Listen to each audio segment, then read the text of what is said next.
entropía, que era lo que estábamos como en la última parte comentando, sino que quería devolverme un poquito a que a partir de genomas podemos acercarnos cada vez más a conceptos de especiación.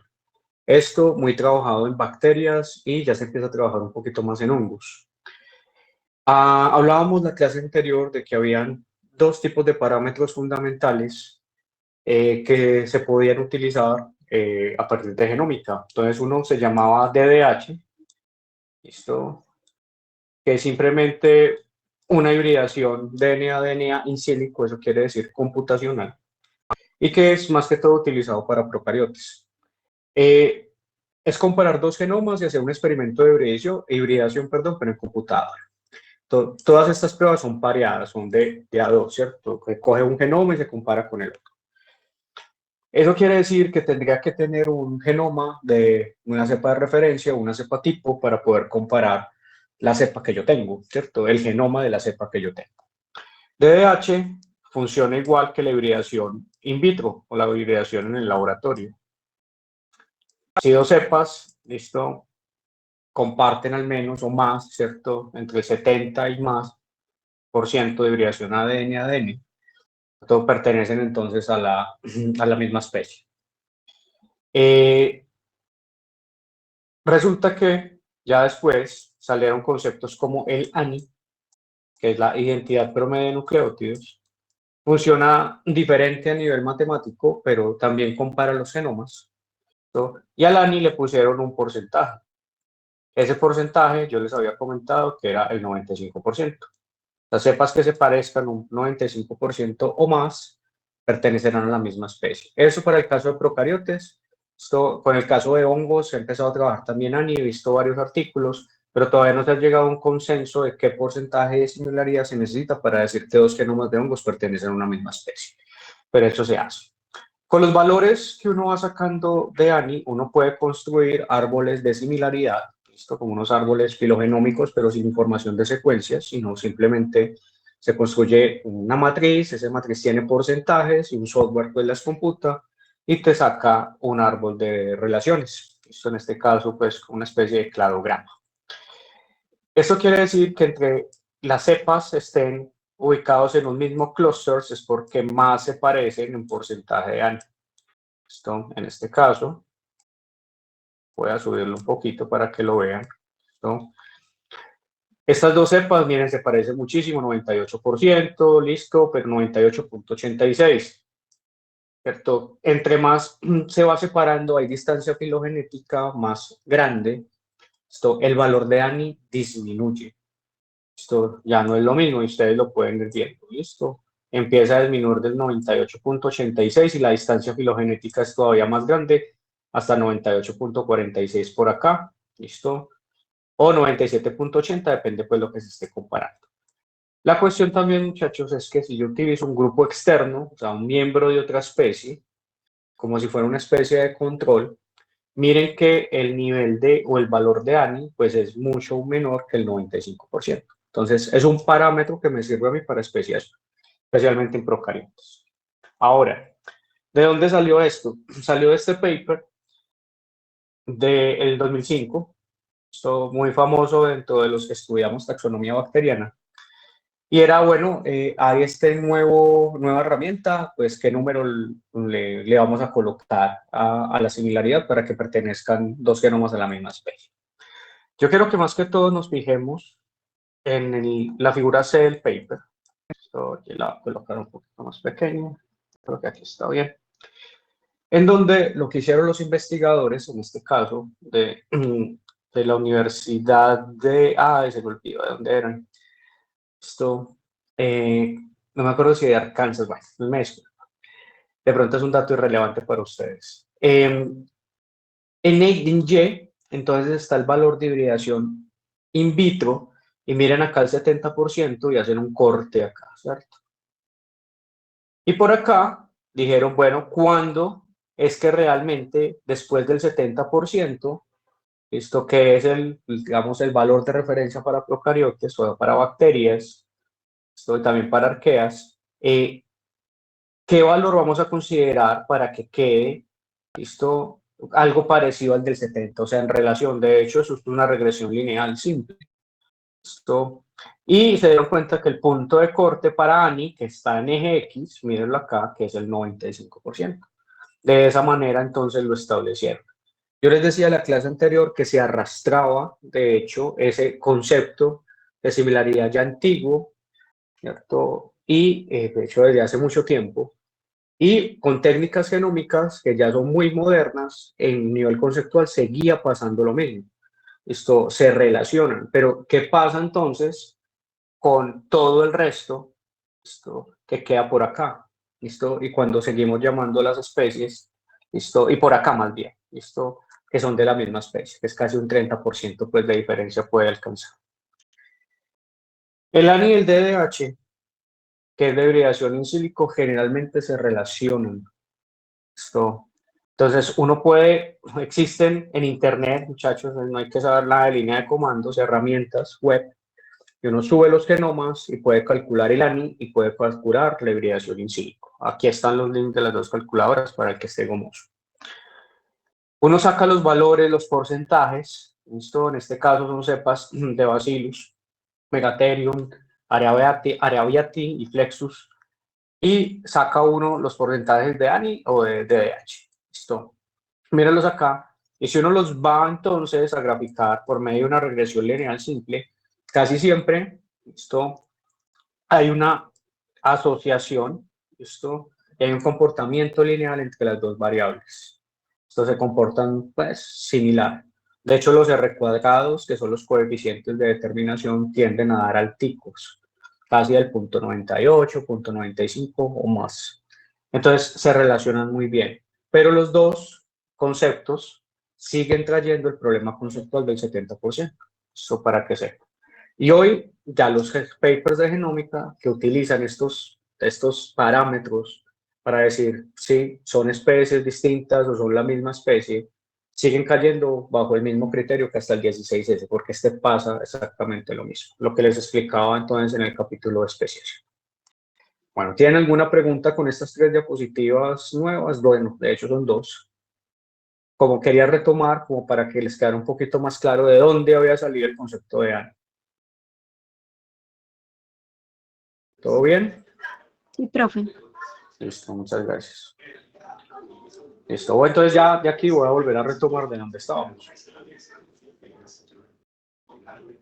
Valentina, te quedó el micrófono abierto. Ya lo apago, profe. Listo, gracias. Listo. Bueno, entonces hablábamos de que conocer los genomas, en este caso, ya sea por la genómica clásica o haciendo metagenomas, esto nos permitía entonces ubicar cierto tipo de taxas, esto, conocer todos sus genes, o solo conocer si está ahí ese taxa, ¿cierto? Y nos permitía reconstruir hipótesis filogenéticas, o sea, hipótesis evolutivas de relación evolutiva con respecto a la ubicación de cada uno de los microorganismos. ¿Listo? Yo les decía que cuando uno estudia entonces qué microorganismos, ¿listo? Y toda la parte de su consecuencia, o sea, de su efecto también, y otros organismos, no solamente micro, en un hábitat en particular, eso lo llamamos dentro de la biología biogeografía. ¿Listo? Pero cuando la biogeografía la estamos entonces asociando a un árbol filogenético, se conoce como filogeografía. ¿Listo? Y esto en microbiología ha tomado mucha relevancia a nivel epidemiológico, principalmente porque este simplemente es un paper que muestra una de tantas herramientas que hay para hacer filogeografía. Es que a partir entonces de un árbol filogenético y de ubicaciones geográficas, podemos relacionar la ubicación geográfica con la evolución del microorganismo. ¿Listo? Entonces, podemos estudiar cómo las epidemias evolucionan, van cambiando. Yo les comentaba que con COVID, en algunas noticias especializadas, no en noticias pues tan del ¿cierto? De que las escuchen todas las personas, sino en páginas, más que todo en X, que anteriormente era Twitter, de pronto si uno sigue algo de Facebook, en Instagram no es tanto, esto se veía como en esa época empezaban a aparecer variantes en un arbolito que empezaban a alimentar científicos de todo el mundo. Eso era muy bacano y de hecho, al ser un virus RNA, pues se podía secuenciar con Oxford Nanopore, ¿cierto? Entonces empezaron a comprar muchos Oxford Nanopore y aquí en Colombia creo que en la universidad el profe Gustavo Gámez fue el líder en eso, de la escuela. Creo que la Universidad de AFIT también compraba algo para diagnóstico de epidemiología de COVID, entonces tenían su Oxford Nanopore. Y uno lo que hacía era secuenciar, ¿cierto?, los diferentes casos que se consideraban posibles variantes del virus. Esto, variantes es porque yo considero que pudieron haber evolucionado, y se metía todo a un sistema de información. Esto, la secuencia más que todo uno la enviaba, las secuencias de los virus no son tan grandes. Y investigadores empezaban a armar ese árbol de cómo empezaban a aparecer las variantes alrededor del mundo. Y obviamente la relación era totalmente directa, era causal. Era que si había entonces una diferenciación geográfica, ahí empezaban a aparecer por fenómenos evolutivos diferentes variantes. Esas variantes tenían implicaciones epidemiológicas y obviamente de salud pública. Eso lo hicieron con este tipo de técnicas, pero mire que tenían genomas. Claro, como les decía, los genomas de los virus pues son más pequeñitos. Entonces, uno puede utilizar este tipo de herramientas u otras, porque hay muchas. Y como les decía, empiezan entonces a generarse este tipo de diagramas. Los árboles asumen los colores de las zonas, o árboles, listo, empiezan a generar los clados como con flechitas hacia las zonas. Entonces uno puede también ver cómo van evolucionando en acción. Esto es más o menos como podría funcionar. ¿Listo? Un árbol, esas variantes entonces están ubicados en ciertas partes o zonas geográficas y hacemos hipótesis de relación, ¿cierto? De cómo han ido evolucionando y cómo pueden entonces estar afectando a diferentes tipos de poblaciones, o esa variante, quién sabe qué puede pasar después con esa evolución. ¿Listo? Y al final, entonces, uno podría tener un arbolito de esta manera, ya con colores. Listo, esos colores pero son zonas diferentes, y hará uno entonces sus hipótesis de evolución a partir entonces de esos patrones. Pero no todo, muchachos, se debe quedar en árboles filogenómicos en este caso. Esto que son lo mismo que filogenéticos, pero filogenómicos utilizan una gran cantidad de información del genoma. Recuerden que dentro de los árboles filogenómicos yo puedo partir de supermatrices o puedo hacer superárboles, que son entonces computacionalmente mucho más exigentes, que casi nadie los hace. Ya tiene que ser un tema de investigación muy específico, pero esas son las dos formas como no de tanto de construirlo, sino de la información que se obtiene para construir después el árbol. No todo se puede quedar ahí. Hay cosas que realmente podríamos empezar a complementar si tuviéramos el conocimiento para conocer mejor toda la filodinámica, cómo van evolucionando esos patógenos, y crear entonces modelos ecológicos que nos permitan predecir mejores cosas en términos de salud pública. Miren que la ecología se relaciona mucho con la epidemiología, ¿cierto? Están pegaditos. Lo que pasa es que a veces la epidemiología la enseñan como si fuera solamente cálculo de tasas, y no es tan así. Esto es todavía, vamos, mucho más de relación entre varios tipos de factores para llegar a predecir entonces fenómenos de epidemias. Este paper lo que está mostrando es unos métodos que podríamos integrar al estudio de la filodinámica, o sea, de cómo las enfermedades infecciosas van evolucionando dependiendo de muchos factores, incluyendo pues los ambientales. Hoy en día, entonces, lo que más utilizamos y es donde se queda casi todos los papers, tanto de evolución como de ecología microbiana, y más que todo en cuestión médica, es hacer los árboles. ¿Listo? Lo que este paper dice es por qué no empezamos a integrar más cosas, a ver si se pudiera. A veces se utiliza estimar los tamaños efectivos poblacionales. Que recuerden que eso venía de conceptos de deriva, ¿cierto? Que hay un N, total, hay un NE, que era la pregunta del parcial. Los tamaños efectivos poblacionales nos podrían entonces ayudar a mirar cómo se está comportando esa población y cuál es su tasa de adaptabilidad.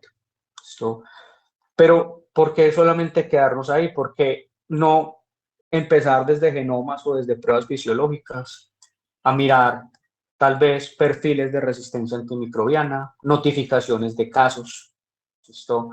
O factores de riesgos epidemiológicos, que no son recurrentes a la hora entonces de estudiar enfermedades infecciosas, pues de manera general, integrando pues datos genómicos y otros, ¿cierto? Casi no se utiliza. Lo que dice el paper es que esto nos llegará a generar entonces un modelo mucho más integrativo, ¿listo? En donde no solamente tengamos el árbol, sino mucha información mediada en el árbol. Esto es algo como si nosotros dijéramos que tenemos metadatos, ¿no? Porque a los arbolitos filogenéticos, que ya saben que, ¿cierto?, que nos dicen, esto nos hablan de similaridad, pero también nos hablan entonces de cómo pudieron haber evolucionado los microorganismos. Si yo le coloco más datos, mayor información me pueden generar acerca de cómo ellos están evolucionando. ¿Listo? Y toda esa parte que se llama filodinámica. ¿Listo? Encontrar posibles respuestas a ese tipo de comportamiento evolutivo. Entonces, esa es la idea, meterle más datos, no solamente quedarme con el árbol, sino que si yo puedo tener entonces variables de causa, posibles variables de causa asociadas a ese árbol, pues lo voy a entender muchísimo mejor. ¿Listo? Entonces, no solo genómica, sino otro tipo de cosas. Quería también hablar y retomar un poquito acerca de la importancia del pangenoma abierto y del pangenoma cerrado.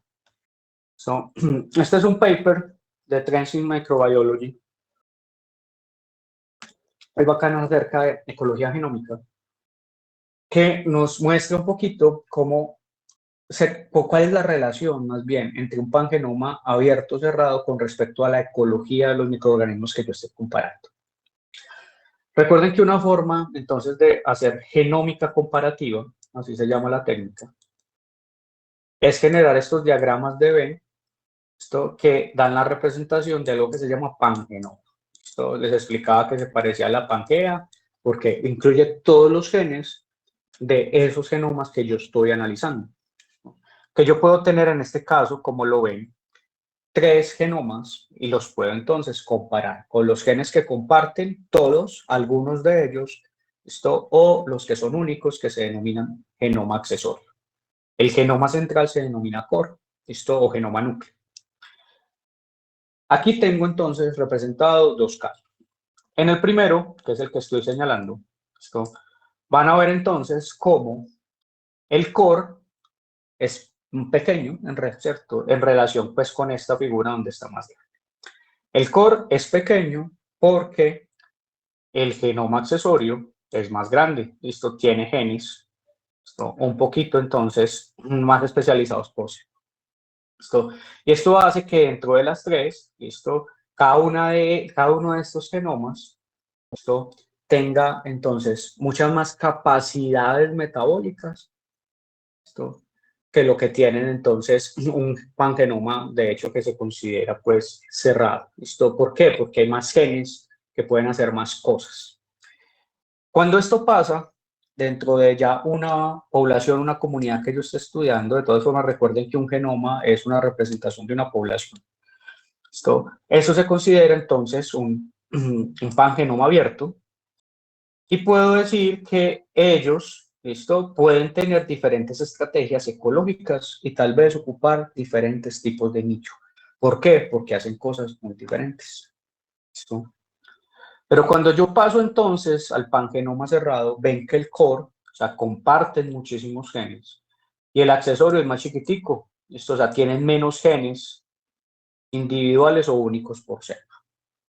Esto puede estar asociado, yo no estoy diciendo ni siquiera que sea causa-efecto, simplemente es una asociación, en algo que se llama, como les digo, pangenoma cerrado. Y esto nos hace pensar, que sean entonces, ocupen nichos específicos. Miren que acá todo está pegadito, ¿cierto? Los árboles, están las ovejitas, están los seres humanos, pero acá está entonces como no tan abierto porque no tiene tal vez toda esa capacidad de genes que esté asociado con producción entonces o con diferenciación fenotípica, y toca entonces estar acoplado a ciertos tipos de nichos y no explorar varios, sino estar especializados en uno de ellos.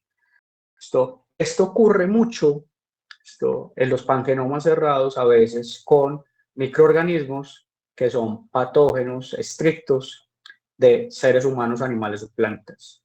Esto no tienen un pangenoma en expansión. Eso hace entonces que tengan menos genes que se asocien con la reproducción y supervivencia del patógeno, ¿no? Y ellos tengan que depender más del hospedero, ¿no? Ese concepto que les estoy diciendo que viene desde el concepto de complejidad genómica, listo, no tanto desde complejidad biológica, que es bastante complejo,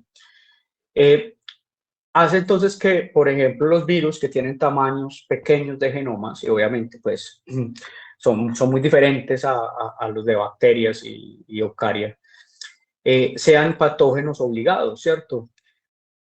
Y algunas bacterias, esto que son patógenos obligados, se nos hemos dado cuenta que tienen genomas muy pequeños.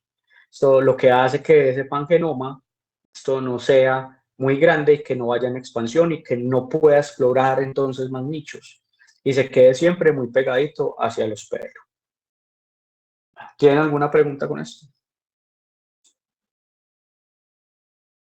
No, profe. Gracias por responder.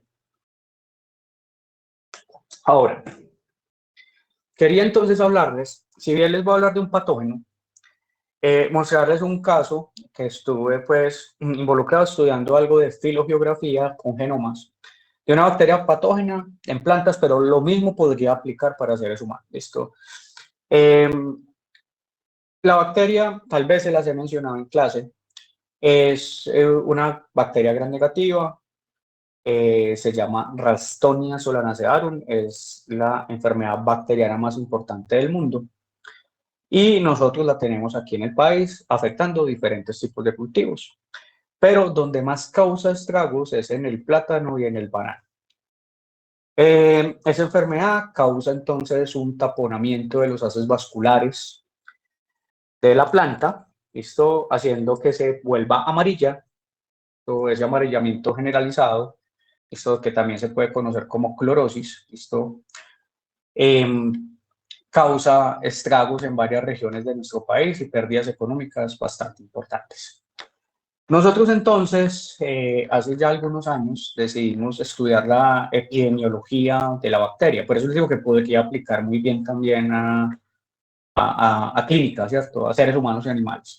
Pues los mismos principios. Por eso me gusta traerlo a colación, pero es algo distinto para que también pues vean otros casos y como pues es casos que yo estudié, entonces pues si tienen alguna pregunta pues mucho mejor se las puedo resolver. ¿Qué pasó acá? Entonces sabíamos que estaba la bacteria, pero pensábamos que había una diversidad de ese patógeno. Ese patógeno podría ser diverso y asociarse a regiones geográficas y queríamos entonces empezar a dar prueba a esa hipótesis. Se muestraron en diferentes departamentos de Colombia, listo, por acá en el Magdalena, en el Urabá, listo, en lo que denominamos la región de los Andes, como por acá en estos lados, listo, y también por acá los llanos orientales, listo, también incluyendo por acá Arauca. O sea, nos fuimos a varios sitios a muestrar esos casos de la bacteria del moco, listo. Empezamos entonces a mirar que en las diferentes zonas, tanto como en banano y plátano, ¿no? Empezamos a encontrar varios diferentes números de aislados, por lo menos, de las diferentes zonas. Y miren que donde más encontramos fue en el Urabá, esto, y en la región de los Andes, esto, en donde Urabá pues tenía una dinámica muy bacana, pero queríamos que no solamente saber si nosotros teníamos diferentes tipos de aislados, sino qué tan diversos eran en cuestión genómica. Para eso entonces hicimos biogeografía, esto de una hipótesis biogeográfica. ¿Qué hicimos entonces? Van a ver primero un mapa, ¿esto? De este mapita. ¿Esto? Nosotros lo que hicimos fue tomar genomas que ya estaban en las bases de datos del NCBI y saber que habían unas cepas secuenciadas y que estaban entonces en lugares geográficos distintos. Esto en Asia, esto en África, Europa, esto el Caribe, toda esta parte andina y miren lo que verían de Centroamérica también. ¿Listo? Y aquí estaban las de Colombia. Entonces, ¿será que son distintas? Genómicamente, el árbol nos dirá que sí, porque generan diferentes tipos de clusters o clados, los cuales yo puedo inferir como grupos monofiléticos y pensar que entre ellas se parecen más, sin decir que sean de la misma especie, pues, ¿cierto? Pero ¿será que con los otros aislamientos que vienen de los otros países de estos patógenos, será que eso me indicará algo a nivel epidemiológico? Entonces empezamos a ver cosas muy bacanas. Este es el arbolito filogenómico, ¿no? Van a ver que cada punto de cada rama se asocia con un punto en el mapa.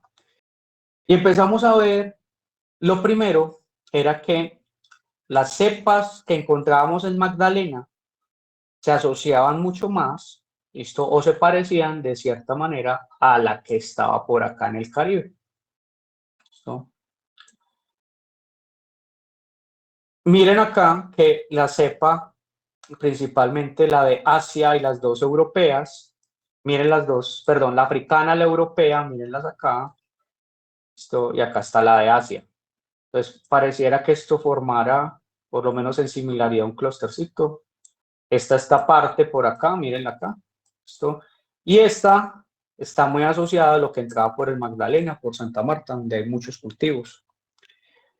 Las de Urabá estaban como solitas, ¿listo? Mírenlas por acá. Pero de cierta manera también se asociaban filogenéticamente a las cepas de los Andes, ¿listo? Y de los Andes, pues miren que esta que fue encontrada por acá en el Perú tenía entonces mucha similaridad con ellas. ¿Listo? Eso quiere decir que probablemente las vías de entrada de esos patógenos, ¿listo? Y su evolución dependían de su origen. Y en este caso pareciera ser que estas cepas, esto pueden estar asociadas, yo no estoy diciendo que ni siquiera sean los ancestros, podrían serlo, ¿listo? A las cepas que tenemos en Colombia y por ahí pudo haber sido la entrada de diversificación de la bacteria, o sea, tiene varias vías de entrada prácticamente. De hecho, pensamos que otras asociadas también a los Andes y Urabá entraron por Centroamérica. Esto nos dice esto que fue el material infectado el que llegó, entre comillas, aunque la dispersión microbiana pues es muy difícil de controlar. Recuerden que un patógeno uno se lo puede llevar en la ropa, en el pelo, en la piel, en donde sea, en el zapato, y llegó a Colombia por esa vía. Esto epidemiológicamente nos dice entonces que hay diversidad y que esa diversidad tal vez a la hora entonces de hacer un control de la enfermedad o un tratamiento tengamos que prestarle mucha atención a esas variantes de la bacteria que se fueron diversificando a partir de fenómenos biogeográficos y que el estudio de la genómica nos permitió entonces conocer eso. Algo pues así sencillito para no complicarles mucho la vida. Ya hemos llegado a otros tipos de resultados también muy bacanos a partir de epidemiología vegetal. ¿Tienen alguna pregunta? No, profe. Bueno, muchas gracias por responder. Ya hay conceptos un poquito más disruptivos. Acerca de ese paper pues me gusta bastante, no tiene muchas figuras, pero dice cómo la ecología puede ayudar a la genómica. Se llama, es cierto, la genómica como un ecosistema. Esto, bueno, viene en pregunta. Es entonces que desde hace mucho tiempo venimos entonces teniendo datos genómicos, tenemos, ¿cierto?, la ecología como campo, y miramos entonces un nivel en donde podamos integrar.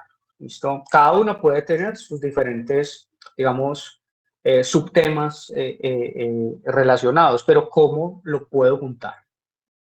Hoy en día se secuencia, ¿cierto? Entonces, lo que hacemos es aplicar métodos ecológicos, ¿listo? De muestreo, desarrollar modelos matemáticos, identificar especies, estudiar ecosistemas, lo de siempre, ¿listo? Pero lo que se quiere es llegar un poquito más allá, y eso es lo que yo les digo que es disruptivo. Ya en este paper lo hablan un poquito mejor, ¿listo? Se llama ecosistema genómico. Especialmente lo asocian en este paper a elementos transposables, o sea, transposones. Recuerden que son esas secuencias que van como saltan. ¿listo? Y que son muy importantes en términos de función y un nivel también evolutivo de las cepas bacterianas principalmente. Resulta que la idea disruptiva es por qué no empezar a analizar los genomas como si fueran ecosistemas. Podría ser, cada gen, esto es un individuo, esos individuos se agrupan en poblaciones, esas poblaciones en comunidades, y ocupan un diferente hábitat y tienen un diferente nicho en un ecosistema global que se llama genoma. Esto se puede modelar, se puede mirar diferente. Puede decir que si encuentro diferencias ecológicas dentro de los genomas, si así lo asumiéramos, estaríamos hablando de ecosistemas genómicos distintos y me pudiera acercar un poquito más al estudio de la asociación fenotipo-genotipo, que es tan complejo, ustedes lo saben. Entonces, en la tablita hay una serie de parámetros, ¿listo? A partir de genética de poblaciones, que es estudiar entonces la dinámica de los alelos, ¿listo? Y la ecología, y un parámetro entonces que se puede medir. Lo que ellos dicen en este paper es que podemos entonces mirar diferentes parámetros dentro de la ecología asociados a los genomas. ¿Qué número entonces de copia de genes, número de individuos? Que digamos el host genome donde está ubicado en el genoma, es el hábitat, etcétera, etcétera. Y construyen una serie de conceptos para poderlos aplicar a un análisis genómico mucho más complejo, digámoslo así, pero a la vez que podría ser mucho más eficiente. Yo no he encontrado más papers al respecto, he estado persiguiendo este tema durante ya varios años, de Gomoso en Erdu, pero sería muy interesante empezar a hacer este tipo de evaluaciones. Como les decía en la clase anterior, no se necesita más sino un computador para empezar a acercarse a este tipo de conceptos y si realmente pues uno puede validar las hipótesis acerca de esto. Entonces, no solamente los genomas me ayudan a estudiar la ecología de microorganismos, sino que la ecología me ayuda a estudiar genomas. Hacia eso voy. Entonces, ideas un poquito más disruptivas, que no son pues tampoco tan recientes, pero que yo no he visto mayor cosa que aplicar análisis multivariados al análisis de genomas, que es lo único que se podría asociar un poquito con la ecología, que son técnicas que vienen de análisis ecológicos. Bueno, con esto terminaría entonces como esa parte de aplicación de la genómica a la ecología. Si tienen alguna pregunta, por favor me la dicen. ¿Todo bien? ¿Todo mal?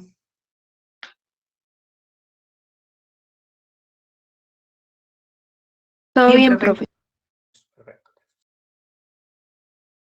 Sigamos entonces con la segunda técnica.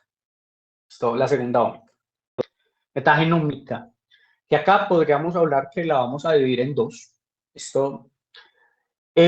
La figura nos muestra principalmente que esto viene a partir de estudios de comunidades.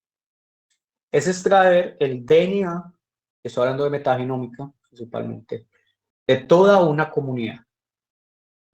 Para estudiar entonces la composición genética, si es metagenómica, o la composición taxonómica exclusivamente, si es una técnica que se llama amplicon sequencing o secuencias de amplicones. La metagenómica como tal, que es estudiar entonces todo el contenido génico, incluyendo por supuesto los taxes, porque ahí hay genes que son resolutivos para asignar taxonomía. Esto me implica función predictiva y me indica taxes. ¿Listo? Esas son las dos cosas que me indican la metagenómica. El amplicon sequencing, que yo les decía que se puede conocer como metataxonomía, solamente me habla de eso, de taxes. ¿Listo? Y depende del gen que yo utilice, pues me voy a asociar algo, ¿cierto? Me voy a detectar unos taxes específicos y otros no. Hay unas técnicas dentro de metataxonomía o amplicon sequencing que de acuerdo a la composición que se tenga a nivel microbiano puede predecir algunas funciones, pero esa predicción es, digamos, muy poco asertiva en mi consideración. Simplemente se mira, es que si vos tenés más de este tipo de bacterias, posiblemente esta ruta metabólica esté muy aumentada, pero vos no lo sabés, pues no estás midiendo transcriptos. Entonces, se acerca mucho también a las hipótesis. Ya si yo pasara a otro tipo de técnicas como la metatranscriptómica o metaproteómica, sí me estaría entonces acercando mucho más a función. Que en una estoy analizando RNA y la otra estoy analizando proteínas. ¿Listo? Miren que todo tiene el meta, que habla entonces de toda la comunidad. Lo ideal para caracterizarla sería tener las tres. Metagenómica y metatranscriptómica van muy de la mano, lo mismo que la genómica y la transcriptómica tradicional. Esto porque permite entonces completar cosas que no hace la otra. Nos vamos a centrar, muchachos, entonces solamente en metagenómica, ¿listo?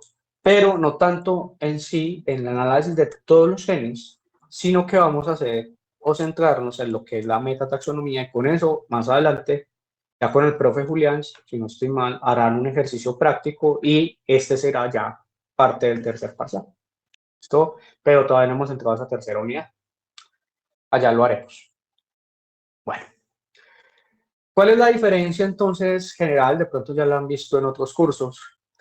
Es que a partir entonces de una poblaciones totalmente mezcladas, eso generalmente se llama comunidad, se extrae el DNA, yo puedo tener dos tipos de estrategias. La primera se llama amplicon-seq, ¿cierto? Sequencing, aquí está. Y es entonces secuenciar un solo gencito de todos esos genomas que están ahí, independientemente del tamaño que tenga. Es una técnica que depende de PCR. Pues primero se debe hacer una PCR para amplificar todos esos fragmentos y después se utiliza un secuenciador de última generación. Generalmente entonces voy a tener información de un solo gen y ese gen yo lo selecciono porque es el mejor para asignar taxas dentro de esa mezcla de microorganismos.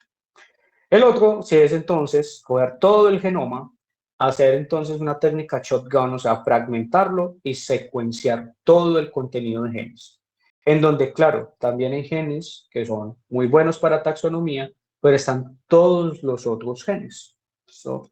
Y se obtienen entonces los RICs y yo ya puedo entonces estudiar la composición microbiana, pero también estudiar cómo están los genes. ¿Qué es lo que se hace hoy en día? Se toman genomas de referencia o genomas muy cercanos, ¿listo? A especies que tal vez todavía no han sido cultivables. ¿Listo? Eso como lo sabemos, listo, por estudios metataxonómicos o de amplicon sequencing. Hay unos grupos que no como cuadran con nada, pero que se relacionan con otros. Eso nos ha permitido reconstruir de cierta manera genomas que no teníamos ni idea que, por cierto, que porque no podemos aislar ese tipo de microorganismos y sembrarlo, pues no podíamos extraer el DNA puro. Entonces tenemos una representación de esos genomas, ¿listo? Solo más exacto que haya lo que son en teoría la naturaleza. Tal vez no, esto se pueden alejar de cierta manera, pero nos ha permitido conocer poblaciones no cultivables y saber entonces ese tipo de genes que me pueden ayudar a mí por ejemplo, diagnosticar. En mi área específicamente, que es la que conozco más, hay una bacteria que para nosotros es importante, que produce una enfermedad en cítricos. Esto también, la enfermedad más importante de los cítricos a nivel mundial, esto se llama HLB, es un amarillamiento de los cítricos, aquí en Colombia está, todavía no ha sido hasta ahora como se creía, pero está. La bacteria no se puede cultivar, pero la bacteria, a partir entonces de un enfoque metagenómico, se pudo ensamblar su genoma. ¿Qué nos sirvió eso, muchachos? Para encontrar genes que nos permiten diagnosticarla rápida por una PCR. Entonces, es muy útil y así puede pasar para cualquier tipo de modelo. Bueno, hay unas diferencias marcadas dentro de la metagenómica, que ya les mencioné algunas, ¿listo? Pero con respecto al amplicon sequencing, el costo es otra de ellas, es más caro, entonces la metagenómica es mucho más baratita, el amplicon sequencing solo un solo gen. ¿Listo? La metagenómica me da mejor resolución y sensibilidad de una muestra, dependiendo de qué. A veces para taxonomía no tanto, pero en los otros genes, pues va a ser mucho mejor. ¿Listo? Y debido al costo, a veces los diseños experimentales como, pues, son, digamos, un poquito más limitados, que cuando es con Amplicon Sequencing, pues es más barata, pues tengo una gran cantidad de muestras que puedo tomar y pues tener entonces más réplicas de esas unidades muestrales experimentales que tengo, y eso pues puede ser mucho mejor a nivel estadístico. Dentro de las bacterias existe, bueno, dentro de las bacterias no, prácticamente dentro de todos, listo, pero está asociado netamente a análisis de composición bacteriana, ¿no? El 16S. Esta estructura es probable también que la hayan visto en sus otros cursos. El 16S aproximadamente tiene 1600 pares de bases, ¿cierto? En esta escalita están representados, listo, esas aproximadamente 1600, desde el 0, listo, hasta por acá, que da 1600.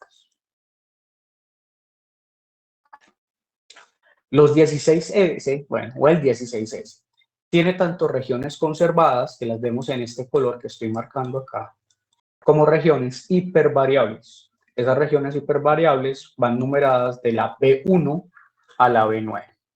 ¿No? Esas regiones, como ustedes pues, me están escuchando decir, varían. Esas regiones me pueden dar información acerca de la variación. Son regiones muy conservadas y yo las secuencio, tal vez no tenga tanta información y no pueda llegar a decir qué cosas distintas a otras, ¿cierto? Especialmente cuando analizo esta secuencia. Pero ¿cuál es la mejor para comparar? ¿Cuál puede ser entonces la que yo necesite? Porque hoy las técnicas de última generación han ido avanzando mucho más en cuestión de secuenciación, me dan fragmentos pequeños, excepto PacBio, que a veces me lo da completo, eso es muy bacano. Pero las otras, si yo no tengo tanta plata, me voy por Illumina y pues necesito entonces que me dé una resolución buena. Entonces yo tendría que escoger la región hipervariable. También es sensato decirles que depende del taxa, esas regiones van a variar más que otras. Esto no es que siempre varíen más para un taxa, esto o para todos los taxas que yo escoja, no. Algunas van a ser más resolutivas para un taxa y algunas para otros. Pero yo tengo que buscar una generalidad. Tengo que llegar y decir, vean, yo necesito una región específica que secuenciar que me dé muy buena información. ¿Listo? Eso puede pasar con bacterias, pero si yo quiero con hongos, listo, hay otras regiones, con cercozoos, listo, con nemátodos, etcétera. Vos podés secuenciar el único gen, el que querás, ¿listo? De acuerdo a la hipótesis que tengas y que quieres responder acerca pues, de la composición microbiana. Pues lo repito, voy a entrar entonces en detalle con Amplicon Sequencing porque es de pronto la técnica donde más nos vamos a acercar en este curso. ¿Tienen alguna pregunta con el 16S? Yo sé que era un repaso ahí muy rapidito, pero era para que lo tuvieran en cuenta. Bueno, continúo. Ahora, les voy a presentar esta figura. Esta figura está basada en uno de los tantos papers que hay evaluando la mejor región hipervariable para secuenciar, en este caso solamente bacterias, procariotes, en donde vamos a ver entonces una figura de barras apiladas. Les voy a explicar qué es esto.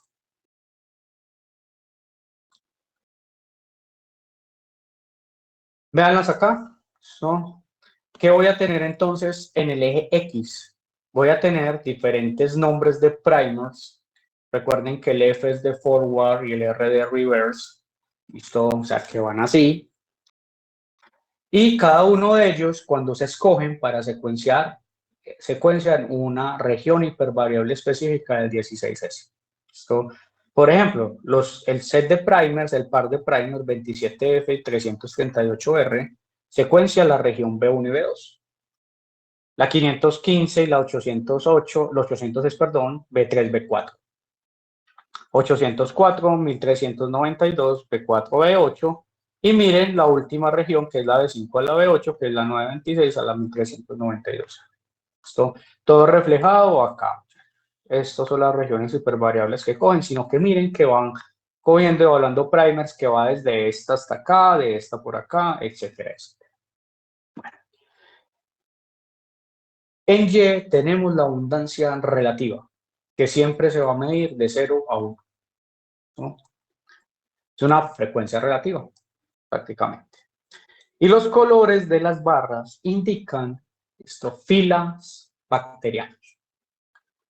Esto, de hecho, de procariotes, porque también se pueden entonces considerar algunas arqueas, acidobacteria, actinobacteria, bacteroidetes, clamidia, cierto, cloroflexis, cianobacteria, firmicutes, ¿listo? De hecho, si ustedes ven acá bacterias con código, como la OP10, no sé si alguna vez se lo mencioné, son códigos de secuencias bacterianas y ya tenemos genomas construidos a partir de metagenomas de poblaciones no cultivables de bacterias, o sea, no las hemos podido cultivar.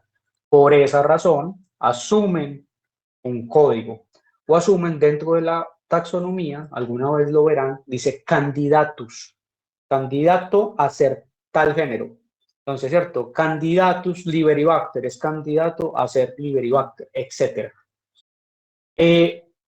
También entonces lo vamos a ver acá. Recuerden que es 16S y estás secuenciando una técnica no dependiente de cultivo, todo lo que hay en una comunidad. Entonces, yo quiero que ustedes miren cómo se están comportando las barras, ¿no? Obviamente hay unas que no tienen asignación que van esta convención, mírenlas acá, ¿no? Y otras que van a tener entonces mayor representación. En la gráfica están representados también los dos conceptos, riqueza y abundancia. Riqueza es el número de colores. La abundancia es qué tan grande es ese color en esa barra apilada. De acuerdo a la riqueza y a la abundancia, yo les hago una pregunta, que quiera participar. ¿Cuál escogerían? ¿Cuál les da más riqueza o más abundancia y por qué es importante?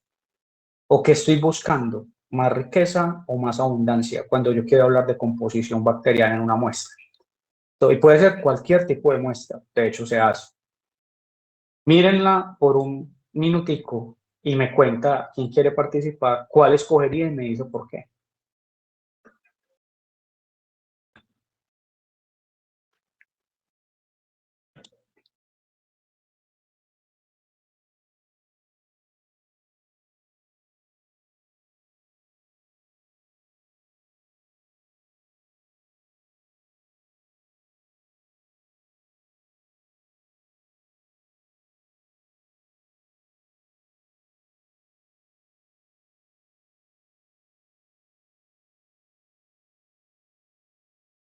¿Listo, muchachos? ¿Alguien quiere participar?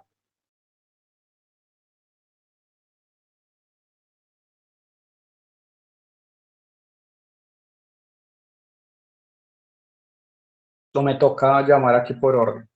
Que a mí no me gusta, pues eso me parece que no debe ser así, pero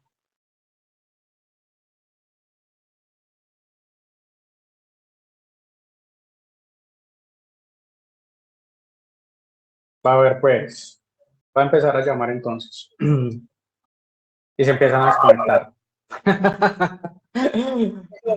Es como salirse del salón de clase corriendo. Alejandra, adelante. ¿Ibas a hablar? Para riquezas de especies sería el de B1, B2. Ok, pero espera, listo, perfecto. Espera un momentico. ¿Por qué especies? ¿Estamos hablando de especies o estamos hablando de fila?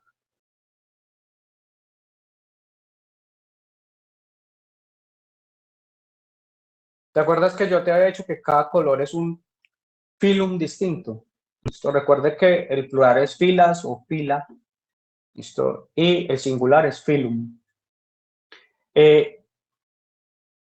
Entonces son filas, ¿listo? Si quieres, continúa. Listo, profe. Pues entonces, si quiero riqueza de filum, sería B1, B2. Y B1, B2, quiero, listo. si quiero abundancia de un filo en específico, sería el de B4, B8, específicamente de proteobacteria. Perfecto. Entonces, ¿por qué llegaste a esa conclusión? Porque viste más colores distintos en B1, B2 para hablar de riqueza. Sí, señor. Listo. Y acá porque viste que algunos estaban más abundantes que otros, o por lo menos que B1, B2. Yo elegí el B4B8, específicamente de proteobacteria, porque lo vi más grande en proteobacteria lo vi más grande. Sí. Y definitivamente no escogería el B5, B8. Pues no sé, profe, la verdad. Pues yo no lo escogería porque tiene mucha abundancia sin asignación taxonómica. O sea, no fue capaz de reconocerme o sea, no fue capaz de determinarme mayor o igual riqueza que los demás, ¿no? Muchas gracias por la participación, Alejandra. Sí, de hecho, varios papers, no es el único. Hoy nos vamos más por B2, B3 y B3, B4 para, digamos, homogenizar un poquito eso y se ha demostrado en otros papers que tiene mejor resolución. El concepto de diversidad aquí es más complejo porque la pregunta es ¿qué quieres detectar? ¿Quieres detectar más grupos diferentes o quieres que sea un poquito más específico dentro de cada grupo y te detecte mayor abundancia? Eso es una discusión que se mantiene.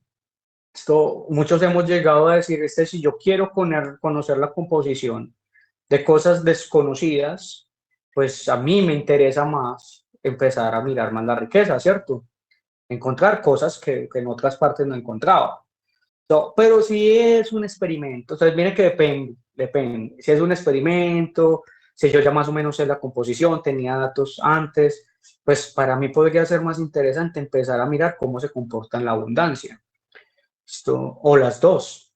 Eso va a depender mucho.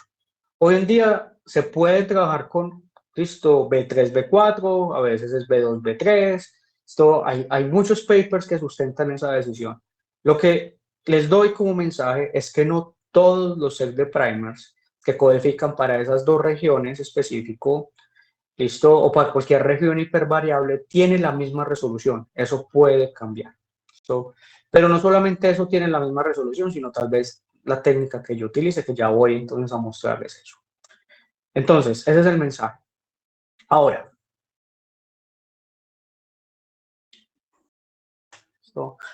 esto es un arbolito que compara lo que es metagenómica y amplicon sequence, perdón, en cuestión de asignaciones taxonómicas, o sea, qué tanto puede descubrir uno y qué tanto puede descubrir la otra técnica. ¿Qué es lo que vamos a ver entonces en el árbol? Entonces, una representación de la sistemática de grupos bacterianos, vamos a ver acá, órdenes en las terminales, y aquí, agrupando con estas líneas, estos clústeres de acá, son filas bacterianas. ¿Listo? Dentro de cada árbol hay colores. ¿Listo? Un color, entonces, que me implica, ¿listo?, que se detectó específicamente por metagenómica. Otro, que es este de acá, voy a agrandar un poquito el árbol, que se detectó netamente por amplicon sequencing, en este caso 16S, estoy hablando de bacterias, y este color, ¿listo?, que es el que sobrelapa entonces los dos, o sea, como si por los dos se hubiera detectado. Yo quiero que miren el patrón del árbol, ¿listo? Miren los colores, miren los patrones. Si ustedes ven, hay diferentes tipos de colores en donde lo más frecuente es que se sobrelapen los dos tipos de técnicas, que recuerden que se hacen de manera diferente. Una depende de PCR, es un solo gen, es amplicon sequencing, generalmente para composición microbiana. La metagenómica sirve entonces para secuenciar todo el contenido genético de una muestra ambiental, incluyendo también genes asociados a taxonomía. Entonces, cogiendo esos genes asociados a taxonomía, o sea, el 16S, que a veces lo secuencia, de hecho, un poco mejor que amplicon sequencing, pero en cuestión de número de copias es más eficiente amplicon sequencing. Miren que hay cosas que se solapan. Y miren que hay cosas muy específicas en donde la metagenómica puede ser mejor, en grupos específicos, mírenlos por acá, lo que es azulito, ¿sí lo ven? Y algunos otros grupos donde el 16S, esto puede ser mejor, pero casi todo que se sobrelapa. Eso puede ser bueno. Bueno, y miren el caso de las arqueas, en donde parece ser que la metagenómica es mucho mejor para detectar esos grupos de arquea que el mismo 16S. Eso entonces nos dice que pues, las técnicas tienen sus diferencias, que va a depender entonces del taxa del cual yo esté hablando, porque es así, muchachos, no es que haya la técnica definitiva, ni mucho menos. ¿No? Y que para algunos dará mejor información la técnica que para otros tipos de taxas. Pero hoy la generalizamos ¿cierto? Un poco porque no nos podemos estar haciendo gen por gen o no tenemos el dinero suficiente para hacer metagenómica. ¿No? Y de esa manera pues utilizamos Ampli Consequence y es muy buen resolutivo específicamente para la riqueza. Pero mucho más para las abundancias, es así. Entonces, ojo pues, Ampli Consequence, bueno para riqueza, pero mejor para detectar abundancias. ¿No? Y la metagenómica, pues listo, además entonces de detectarme eso, riqueza, abundancias, me detecta más que todo grupos raros. Grupos que casi, pues, no, ¿cierto? No son muy frecuentes de detectar por Ampli Consequence. Ya tendré que escoger la técnica adecuada para lo que quiero y recuerden que todo depende de la pregunta que yo me haga. ¿Tienen alguna pregunta con esta diferencia en cuestión de asignación taxonómica? No, profe. Listo, perfecto. Listo, ahí terminaríamos esa partecita de la clase. Denme unos segundos, cargo ya las otras diapositivas para seguir hablando de Ampli Consequence. Para seguir trabajando esta media horita que nos queda.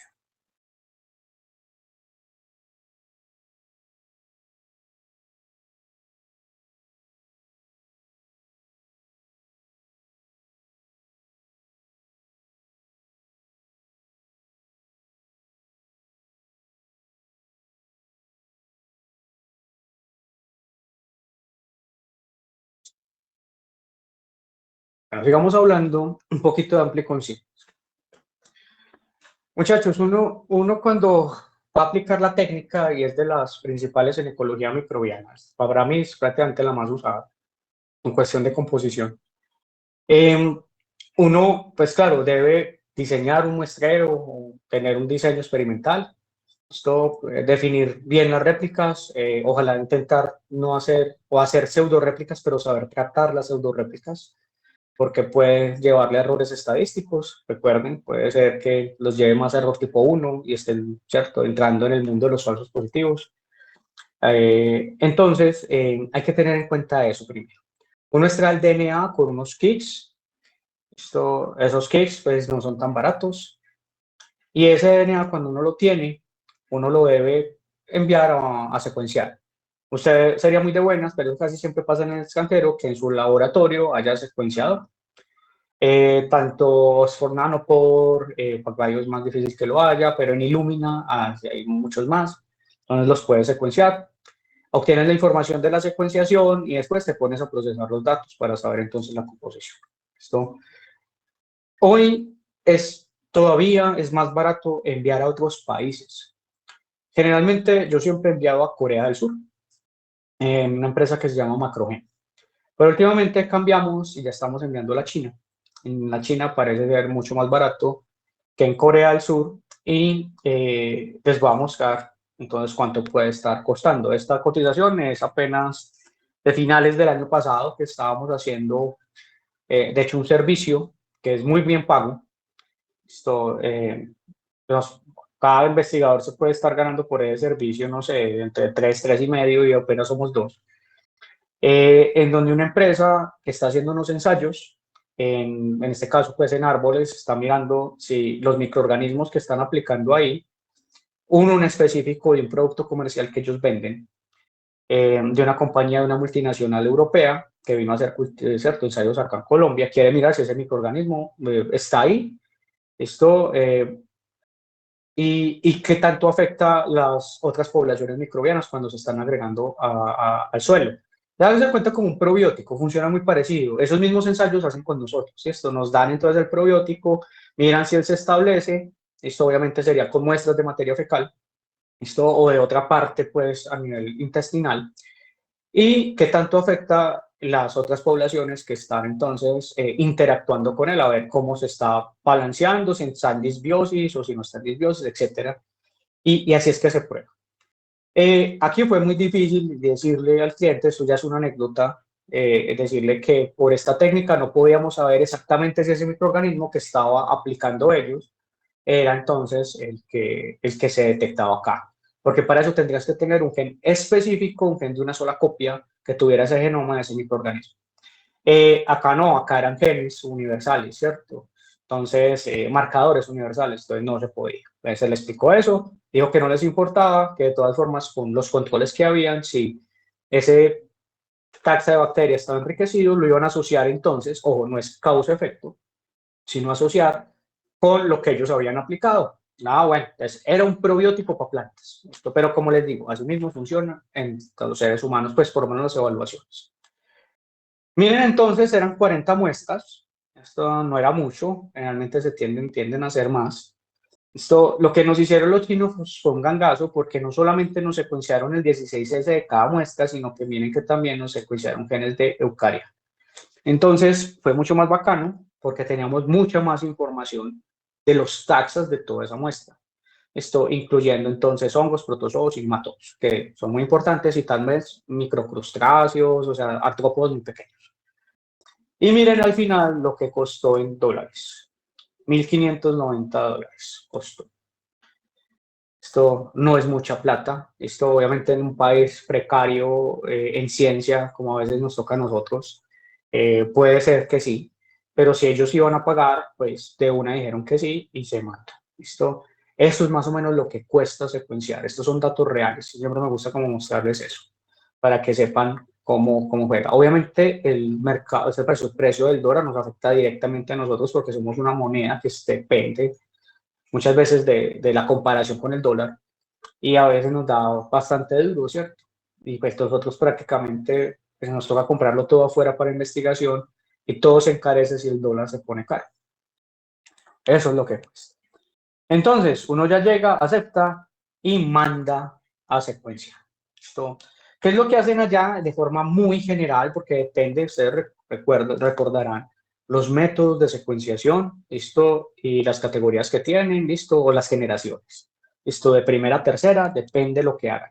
Claro, en primera tal vez un amplicon sequence no se secuencie, ¿cierto? Se demoraría mucho tiempo, pero en segunda y tercera sí se puede. Ellos reciben, listo, ellos entonces hacen una PCR de ese gen específico que uno les dijo, listo. Después entonces de tener toda la amplificación, ya vienen, en este caso, pegan unos, ¿cierto? Otros primers, unos adaptadores y secuencian por, depende pues del tipo de secuenciación.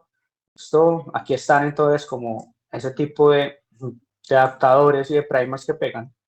Esto, y empieza toda la parte de secuencia. Esto, y al final uno le entregan los rigs. Ojo, que los rigs pueden tener pegados los adaptadores y los primers, donde uno toca deshacerse de eso pues en el análisis. Esto. Pero entonces, ¿qué recibo? ¿Yo qué recibo cuando me llega el amplicon sequence? A usted le llega un correo diciendo que los resultados ya están listos. De hecho, en muchas empresas, no sé por qué hacen eso, tendrán mucha plata, le envían los resultados antes de que usted pague. Esto, en muchas hacen así, por lo menos en esta China y en Macro. Yo recibo al correo un link donde está mi información. Y esa información está en unos archivos que se conocen como FASTQ. ¿Listo? Los FASTQ son los FASTA de calidad. No sé si conozcan todos un archivo FASTA convencional. ¿Listo? Además de tener una extensión que puede ser .fasta o .fna o .fas, hay muchas. Esto, un archivo FASTA simplemente internamente es que hay un indicador, esto que es un símbolo así, para decir que tienes un nombre de una terminal, así se llama. Entonces le voy a poner genoma 1, por ejemplo. Esto, y puede tener otro tipo de características. Y después de un enter, ¿listo? viene toda la secuencia. A, C, T, C, A, G, etcétera, etcétera, etcétera. Y él reconocerá otra secuencia cuando entonces se abra otro texto mayor que en este caso. Genoma 2, etcétera. Este FASTA es distinto. Este FASTA tiene de hecho diferentes tipos de líneas. Esas líneas te habla del identificador de secuencia, la secuencia nucleotídica, el quality score, pero simplemente identificado con 2 símbolos más o menos, y el quality score ya como el N, cuánto te dio. El quality score se basa, como se los decía la vez pasada, que también aplica para genomas, que es bueno que lo conozcan, así no vayan a hacer biología computacional en cuestión de análisis bioinformático, no importa, conózcanlo. Esto en algo que se llama el valor spread, que es la probabilidad de llamar una base equivocamente en escala logarítmica. Acá se los muestro un poquito mejor. Miren que acá está el Phred score de 10 hasta 40. ¿Listo? Miren los 4 valores. ¿Listo? ¿Y qué significa entonces un Phred score de 10? Es la probabilidad entonces de llamar una base incorrectamente, eso tiene que ver más con el equipo, es de 1 en 10. Si es de 20 es de 1 en 100. Si es de 30 de 1 en 1000. Y si es de 40, 1 en 10.000. ¿Listo? Por lo tanto, es más frecuente el error a medida en que el Phred score es más pequeño. ¿Listo? Miren acá los porcentajes. ¿Listo? En cuestión de calidad de la secuencia. ¿Listo? Y hay unos caracteres que ya están en el archivo que se llama FASTQ. ¿Listo? ¿Yo qué tengo que hacer? Yo, además de los rigs, como se los explicaba en la clase anterior, debo quitar los adaptadores y quitar entonces los primers si es que los tienen, pero a la vez debo analizar toda la secuencia y hacer algo que se llama trimming, ¿listo? Que es como cortar toda esa basura. Y esa basura me la indica el Phred score que yo entonces estoy sugiriendo. Generalmente, lo que se usa, aunque usted lo puede cambiar, porque usted es el que coloca los parámetros del análisis, es que se utilizan valores mayores para analizar, ¿cierto? Del Q30. O sea, de acá para acá sirven, pero del 30 hacia abajo todo se elimina, porque es muy probable que haya sido mal llamado. Entonces, hay que curar las secuencias. Eso siempre hay que hacerlo. Uno también puede curar las secuencias no solamente en técnicas de última generación de secuenciación, sino también, por ejemplo, en Sanger. En Sanger, en una identificación normalita, esto que no tiene para identificar un patógeno, es bueno no solamente mirar el cromatograma que sale de Sanger, sino también los valores Phred. Todo Sanger tiene valores Phred. Entonces también puedes tomar la decisión con respecto a este tipo de normativa que existe. ¿Alguna pregunta con el Phred score? No, profe. Listo. Bueno. ¿Cómo se ve entonces más o menos el formato FASTQ si usted lo abre? Son archivos pesados. Esto de hecho te lo mandan en el correo, pero te anexan un link. O sea, ellos no te mandan los archivos por correo. Vos entras al servidor de ellos por un link y ya te descargas los archivos. Son archivos generalmente muy pesados, tienen muchísima información. Y ustedes los van a ver de esta manera, miren, así o así. Ustedes lo abren y tienen todo esto. ¿Cierto? Muy raro. Entonces tiene todas esas líneas que les decía, identificador de secuencia, la secuencia nucleotídica, el quality score, ¿cierto? En algunos casos más o menos. Y el quality score ya como una simbología, ni siquiera es que te coloquen el número. ¿Cómo así? Miren acá que en el Phred score hay unos caracteres específicos para cada Phred. Si los ven acá, eso es lo que aparece en el FASTQ. Puede ser cualquiera de ellos. Entonces, pues uno no va a poder leer un FASTQ, además que tenés miles o millones de RIGs. Eso no es práctico, eso lo tiene que hacer un software. Entonces, cuando lo recibís y lo querés abrir, es así. ¿Qué hay que hacer primero? Esto también se hace con los genomas. Rápidamente, yo sé que no es una clase de informática, no pretendo que lo sea, simplemente quiero mostrar los resultados y como los pasos que uno hace para hacer ese tipo de análisis. Hay que hacer algo que se llama control de calidad, el quality check. Eso se hace prácticamente con todos los datos de las ómicas. Acá hay varios tipos de software. El más conocido se llama FastQC, ¿no? Donde te saca diferentes tipos de estadísticas y es bacán, pues muy sencillito de manejar. Usted le mete el archivo y a usted le va a mostrar un box plot. Esto, un diagrama o una figura de cajas y bigotes, ¿no? ¿Qué te muestra acá entonces? Déjenme a ver si yo puedo aquí agrandar así. Esto les va a mostrar las diferentes posiciones en el rig, o sea, coge como el promedio de todos los rigs, una representación de todo el rig, y te coloca de qué posición está en el rig en pares de bases en el eje X. Y en el eje Y te muestra el Phred score. ¿Listo? Miren que el punto de corte para este análisis es un Phred score de 20, no es de 30. Miren que si yo trazara una línea por acá, muchas de esas secuencias no servirían, ¿sí o qué? Se perdería mucha información. Y mucha más información se perdería si yo estableciera un Phred score de 30. Todo lo que esté por debajo de ese rango intercuartílico o de esos bigoticos que se sacan aplicando las leyes de Tukey, recuerden la suya estadística, esto podría ser que ese valor mínimo de Phred podría ser que se perdiera cuando yo lo analizara. Este es un típico análisis donde tienes malas secuencias.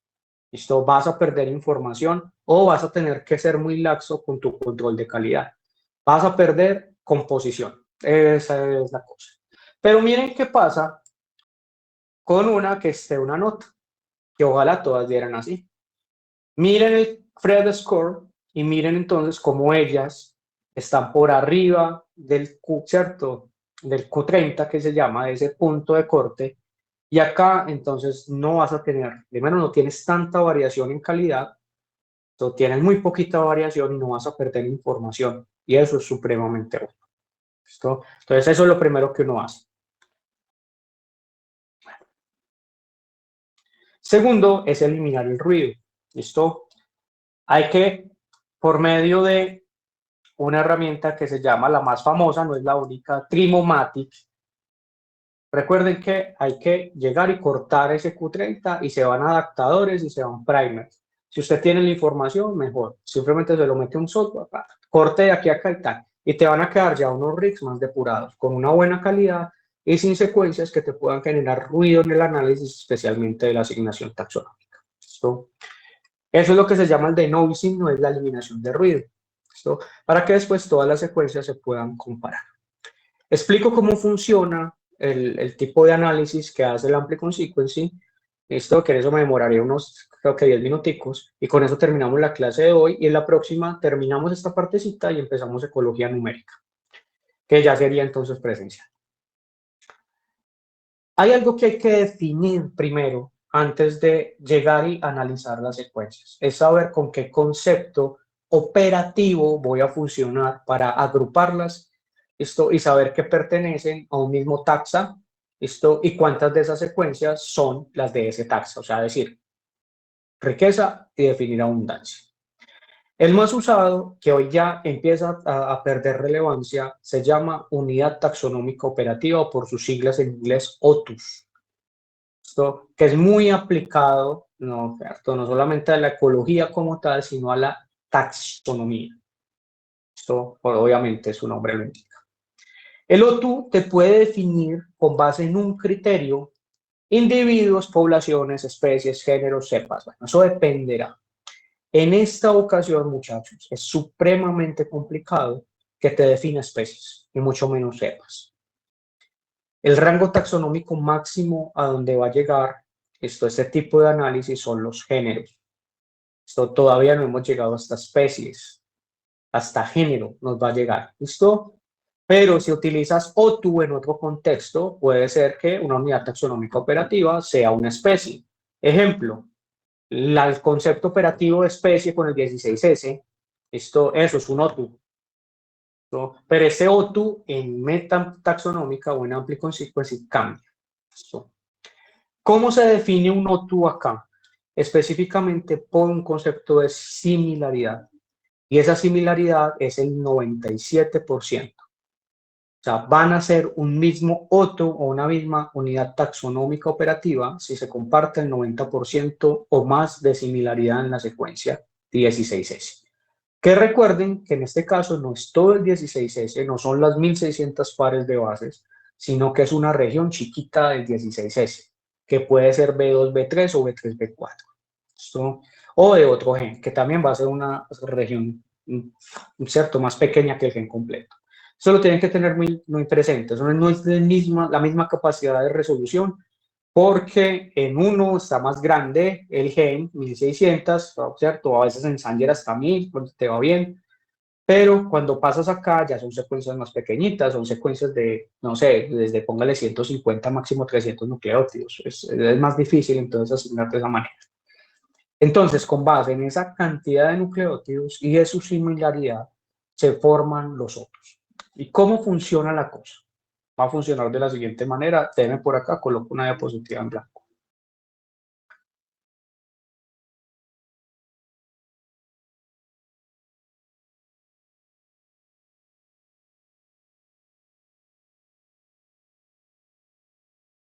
Disculpen.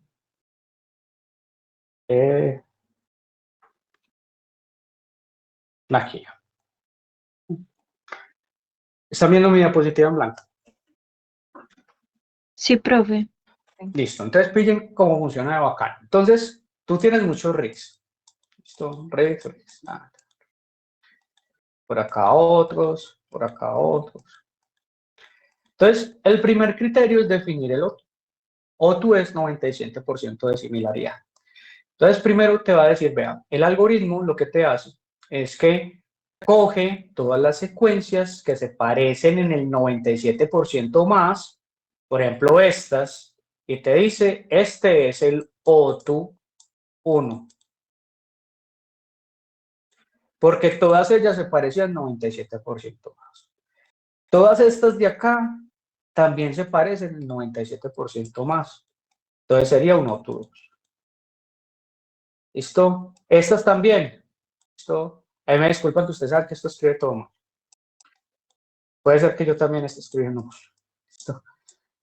OTU 3. Bueno, hasta ahí sé que hay un criterio operativo para decir que esas secuencias pertenecen a un mismo OTU o una misma, ¿cierto?, unidad taxonómica operativa. Pero yo no sé qué es, cómo hago la asignación taxonómica. Ya después, otro algoritmo extrae una secuencia, pues como todas se parecen tanto, ¿cierto?, hasta el 97%, coge una secuencia y hace algo que se llama asignación taxonómica. Busca qué tanto se parece esta secuencia, esto en rangos taxonómicos, va desde Pilum, pues hago lo PHI, Pilum, máximo, listo, hasta género. O sea que la más fina es el género. ¿Listo? Esta secuencia, si tiene este género y toda esa asignación taxonómica anidada, de las cuales hemos estado hablando desde el principio del curso, entonces lo más probable es que todo el OTU tenga esa misma asignación taxonómica. ¿Listo? Pasa lo mismo con esto. Pasa lo mismo con esto. ¿Listo? Cada OTU, ¿cierto?, va a tener entonces una asignación. Eso se llama riqueza. Y después, dentro de cada OTU, vas a contar cuántas secuencias habían. Eso se llama abundancia. Entonces, puedes saber la riqueza y la abundancia de una muestra ambiental de cualquiera que te imagines, aplicando, pues, esta técnica en general. ¿Listo?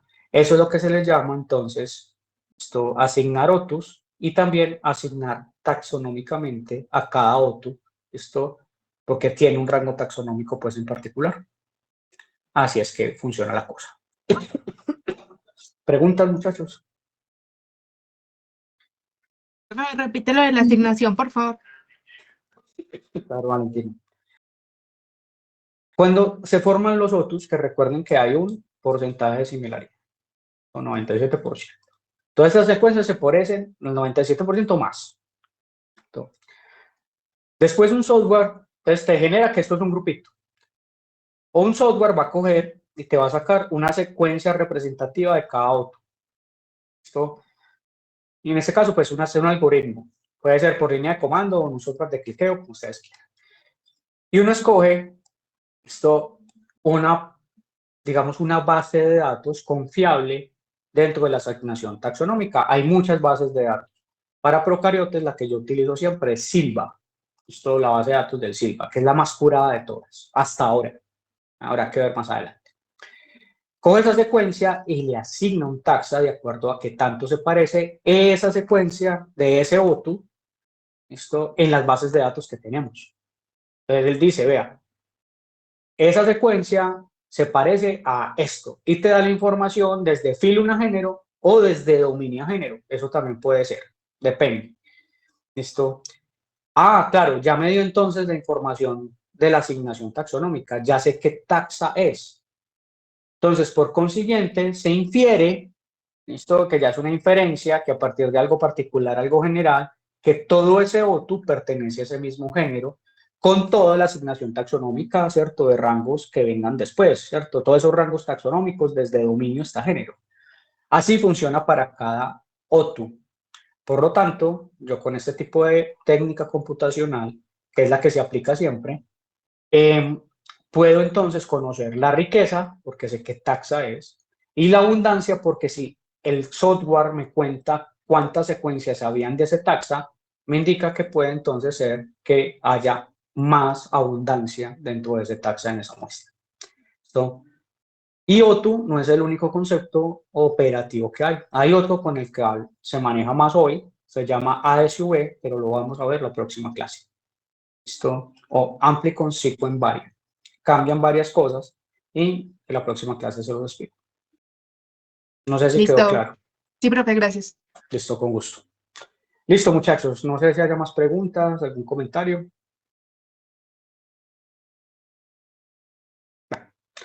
Entonces, la próxima clase ya continuamos, terminamos este tema, nos falta un poquito de metagenómica, hablamos algo de metabolómica y ya empezamos con ecología numérica. ¿Listo? Bueno, muchas gracias por su atención. Espero estén muy bien. Gracias, profe. Gracias, profe.